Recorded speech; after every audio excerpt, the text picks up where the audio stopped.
জীর্ণ শীর্ণ এক বাড়ির বাইরে দেখা যাচ্ছে দুই ভাই বোনকে। চোখে মুখে হতাশা যেন করুণভাবেই ফুটে উঠেছে তাদের। এই করুণ মুখের পেছনের গল্পটা ছিল আরেকটি করুণ। দুইজনই মানসিক ভারসাম্য হারিয়ে এখন তাদের জীবন কাটছে শিকলে বন্দী হয়ে। ঘটনাটি কিশোরগঞ্জের কটিয়াদী উপজেলার আচমিতা ইউনিয়নের গনেরগাঁও গ্রামে। একই ঘরে শিকলে বন্দী জীবন কাটাচ্ছেন আসমা খাতুন ও তার ছোট ভাই জাহাঙ্গীর। মানসিক ভারসাম্য হারিয়ে আসমা 12 বছর এবং জাহাঙ্গীর 10 বছর ধরে শিকলবন্দি অবস্থায় দিন কাটাচ্ছেন। অর্থাভাবে এতদিন তাদের চিকিৎসা করানো সম্ভব হয়নি। অসহায় বাবা মায়ের একমাত্র ভরসা ছিল শিকলের সন্তানদের বেঁধে রাখা, যাতে তারা হারিয়ে না যায় বা কারো কোনো ক্ষতি না করে বসে। এদের পাশে যা যা করণীয় আমাদের করতে বলেছে, আমরা সব ব্যবস্থা নিই। শিকলটা করে দেন। RICL TMX, যুগের পর যুগ স্থাপনা থাকে মজবুত।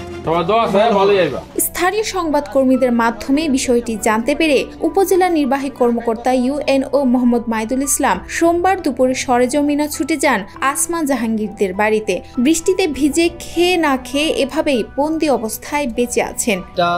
আমার কাছে এত খারাপ লেগেছে যে এই দুজন মানুষ ভাই বোন, আপন ভাই বোন 12 বছর ধরে তারা শিকল বন্দি আছে। এটা তো অমানবিক, এটা তো আসলে চলতে পারে না।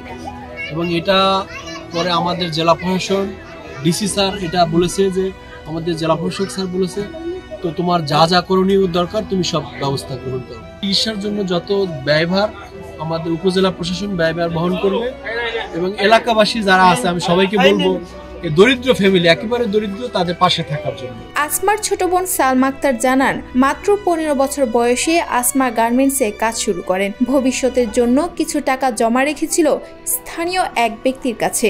সেই ব্যক্তি টাকা আত্মসাৎ করে উধাও হয়ে গেলে মানসিকভাবে ভেঙে পড়ে আসমা। এরপর থেকেই ওর আচরণ বদলে যেতে থাকে এবং এক পর্যায়ে তাকে শিকলে বেঁধে রাখতে হয়। জাহাঙ্গীরের মানসিক ভারসাম্য হারানোর পেছনে ছিল প্রেম ঘটিত একটি ব্যর্থতা। পড়ালেখা ও ব্যবসার পাশাপাশি প্রেমে জড়িয়ে পড়ে সে। সেই সম্পর্ক ভেঙে গেলে মানসিক ভারসাম্য হারিয়ে ফেলে জাহাঙ্গীর এবং তাকেও একসময় শিকলে বেঁধে রাখা হয়।